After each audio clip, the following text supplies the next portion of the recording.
Hey guys, and welcome to the Working Money channel. Oh no, Charles Gasparino said it, so it must be true. It's official. Crypto is in a bear market.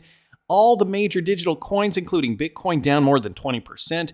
An interesting note, though, no one seems to know exactly why. Well, I've done a few videos over the last week explaining some of the factors involved. He says the crypto winter of 2023 was sparked by the implosion of FTX. This is a bit different. We now have a favorable regulatory environment and no apparent scandal. We do possibly have massive irrational exuberance that drove coin prices to all-time highs. One other thing, new SEC Chair Paul Atkins might be a tougher regulator than he appears. He might believe selling digital coins to fund projects constitutes an unregistered security sale, which is bad news for Ripple and XRP. So stay tuned. I have a feeling Charles is just gaslighting us here. I mean, you really can't take him seriously. As soon as he says we are officially in a crypto bear market, I mean, Bitcoin has gone down. I'm not going to lie, it has gone down a little bit, but nothing that would suggest lower highs and lower lows. If I bring the price range tool up here, you guys can see we're only down about 22%, and we only did dip down about 25%, okay, overall. So that is standard. That's pretty standard in terms of, any retracements during a bull run.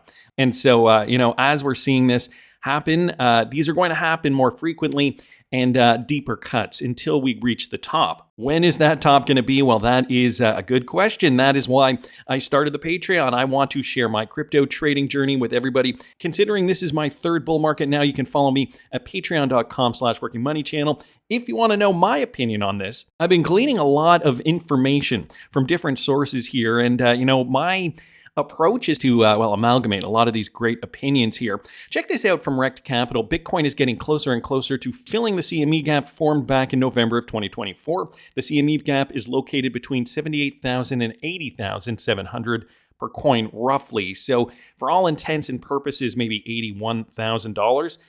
Let's just put that here on the chart. Let's plot it here so we can see where that ends up there. And guys, we're in and around this area here. So looking to get very, very close to that area. If it does in fact get there, we would be closing that gap. I mean, altcoins have been the ones that have taken the brunt of this. As you guys can see, Bitcoin dominance is still hanging on at 60%.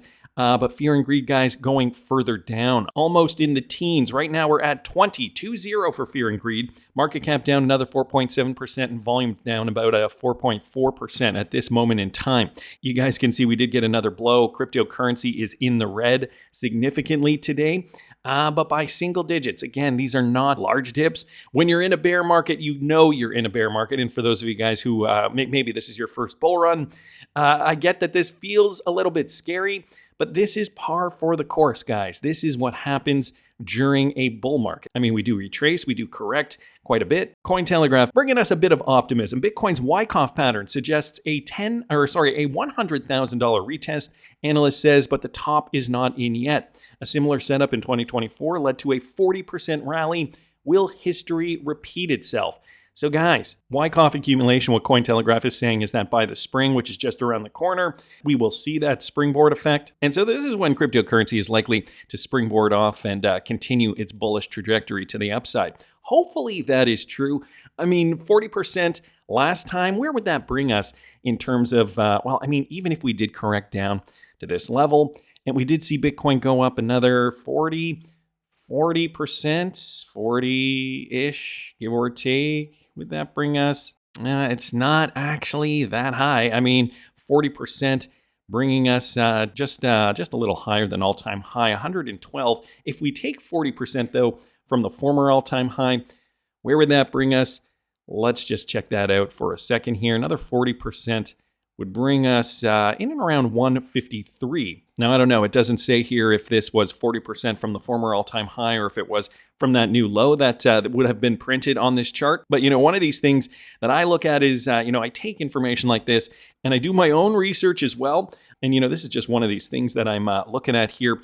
Look at that, 40% from the former all-time high would actually get us very close to the 2.618. So, I don't know, guys. It's going to be time in the market plus It's going to be time in the market and seeing how high we can go based on these time frames. So anyway, I wanted to thank Cointelegraph there and Rect Capital. And of course, Charles Gasparino, even though you're trying to gaslight us, Real Vision, you're posting this though. Bitcoin at $75,000. It doesn't matter. This is apparently right out of the 2017 playbook. Raoul Pal here explaining. When people see this chart, they worry about the fact that it shows that Bitcoin comes down to 75,000. But what we proved is last time around this happened, Bitcoin went down quickly and then recovered. And so it didn't matter. And that's where I think we are now, the didn't matter phase, where even though last time around in 2017, it suggested there should be 3 months or 4 months of weakness, actually the true weakness was over in 5 days. And then it did a bit of chopping on its way back up and then eventually exploded. And as it started rallying, alt season kicked in. And the backdrop there was the same with the dollar having to weaken and then China being able to stimulate. It's almost a complete follow through. So we've got the same backdrop here, even in terms of socio-political dynamics, China's stimulus, alt season. Are we going to see an alt season next? Well, I certainly hope we do. Even your bro Quincy bringing this up. The amount of doubt I see whenever the state of things are volatile in the crypto space is saddening. This is like getting on a plane weekly for work. By the way, this is a great analogy. This is like getting on a plane weekly for work just to have someone scream, "We're all going to die," every time a little turbulence hits. Now, everyone is anxious just for us to land just fine every single time. So Quincy's not afraid either. Again, guys, this is all part and parcel of what we are to, or what we should be expecting at this point in the bull run.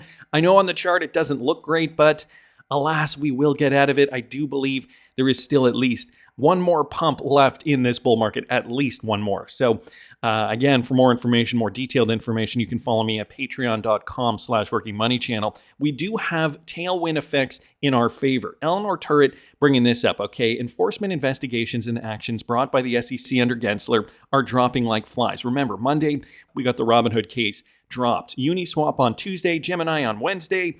So who's it going to be on Thursday? Apparently, Gemini just got their case dropped yesterday. So maybe this is the latest one. The SEC has just agreed to pause the Tron Foundation lawsuit and are asking the judge for 60 days to resolve it. Jeremy Hogan posting this. The lawsuit involved not only allegations of sales of unregistered securities, but also fraud allegations. So this one is a little bit different. And illegal payments to promoters. Another SEC crypto litigation is going away, although I think they should move forward with the Jake Paul part of the lawsuit out of principle for all the staff that watched the Tyson fight. Jeremy Hogan follows by saying, though, Ripple is still a more complicated case and a case to resolve because of the judgment. The Tron case wasn't nearly as far along.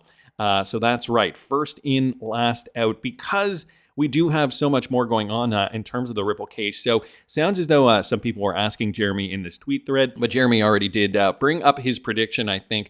And I will link the video up here in the top right-hand corner if you guys didn't catch what Jeremy said about that. XRP Crypto Wolf, guys, bringing this up. Major Japanese exchanges will list XRP derivatives. Why am I not surprised? Japan has always been bullish on XRP for several years now, 7 or 8 years now. In a significant development for XRP, the fourth largest crypto, major Japanese exchange BitFlyer is planning to launch XRP crypto CFDs, allowing leverage trading for traders. So these are contracts for differences, similar to derivatives contracts. They're a financial instrument that allows traders to speculate on price movements and cryptocurrencies without owning any underlying assets. So similar to derivatives, BitFlyer made this development known in a recent tweet. Before this time, BitFlyer only offered crypto CFDs for Bitcoin. Now this would include Ethereum and XRP. So another crypto trading option there for Japanese traders through the BitFlyer exchange. They said in this statement here, the tweet translated from Japanese, it reads, Ethereum and XRP leverage trading coming soon. BitFlyer's leverage trading products is BitFlyer Crypto CFD. We will start handling Ethereum and XRP soon. So something to look forward to if you are a Japanese trader looking to trade XRP-related products on the exchange. And so, if the rules are similar in Japan, and I'm sure they're just as stringent, if not more stringent, than they are in the United States, all these companies that are offering these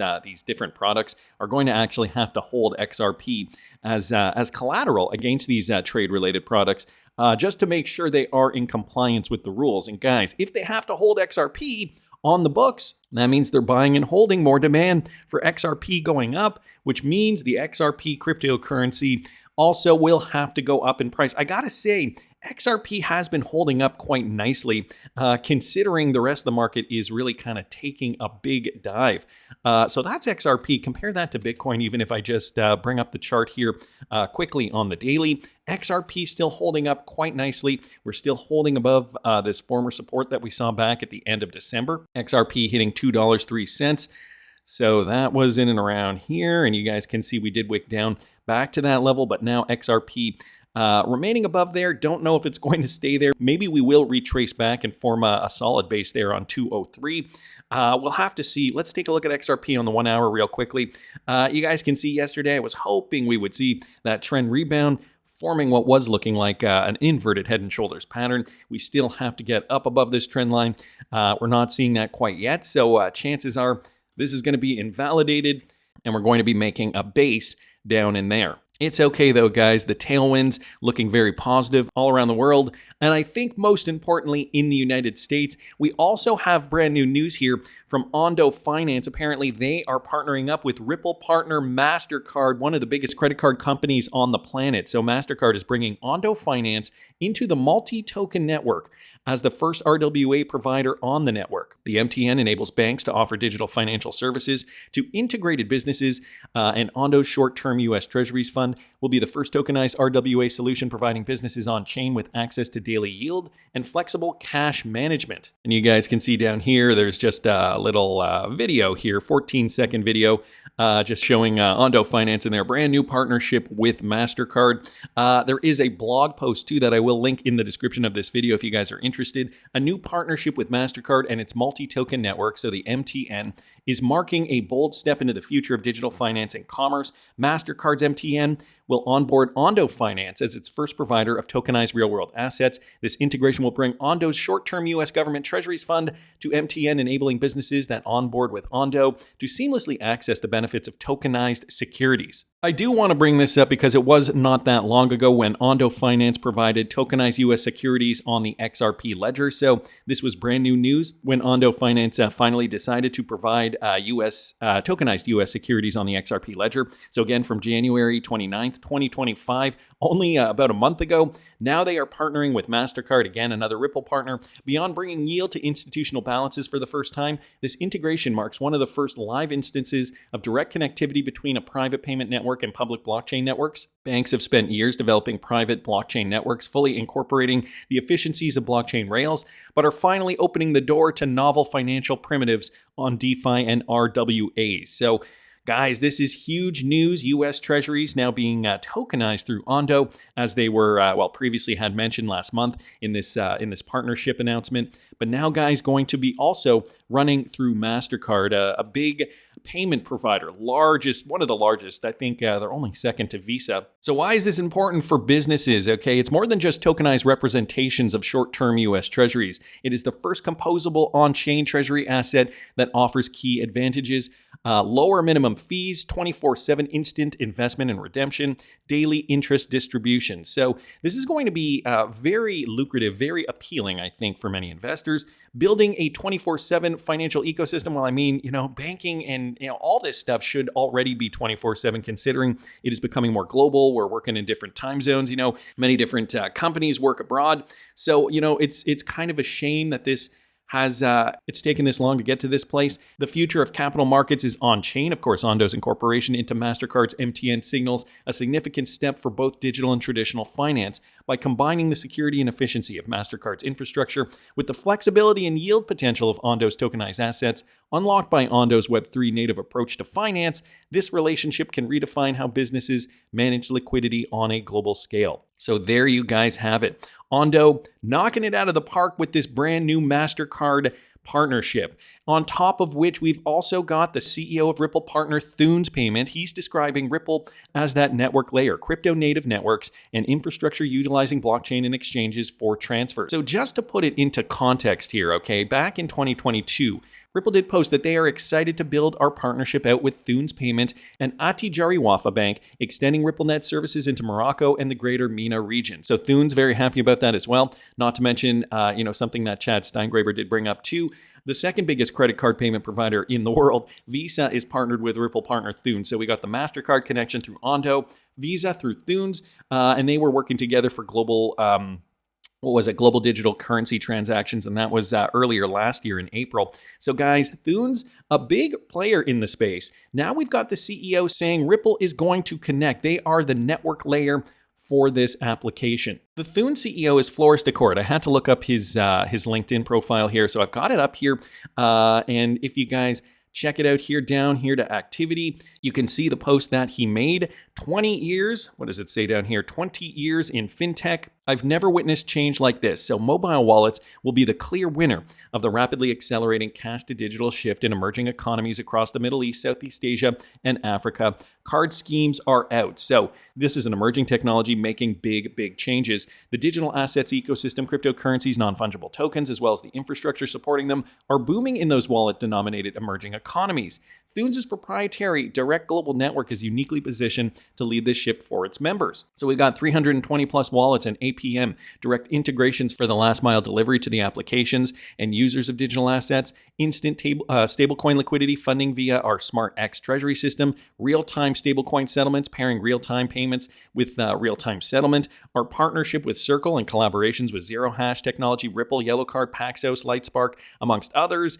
So they also mentioned Lightspark here, and I've got a video coming up this afternoon, guys, talking a little more about Lightspark. Change and opportunity in Thunes is ready to drive the future of digital assets. And as you guys can see, Ripple is part of that network layer, crypto native environment, crypto native networks and infrastructure utilizing blockchain and exchanges for transfers. Ripple is the base level, guys, making sure that all of this works in this new emerging economy. So when you're looking at XRP price down a little bit, you should say, boy, I mean, we must be trading in a spec market because otherwise XRP should be 3 or 4 digits by now. Considering all these advancements, we're on the precipice of something big, guys. The utility is there, but the world needs to scale, and that will happen eventually. Just my opinion, but I want to hear what you guys think. And for more information on what I'm doing, where I think the top of this market is going to be, you can follow me at patreon.com/workingmoneychannel for all that fun information. Please subscribe to this channel if you haven't already. Like the video if you like the content I'm providing. I always love hearing your comments.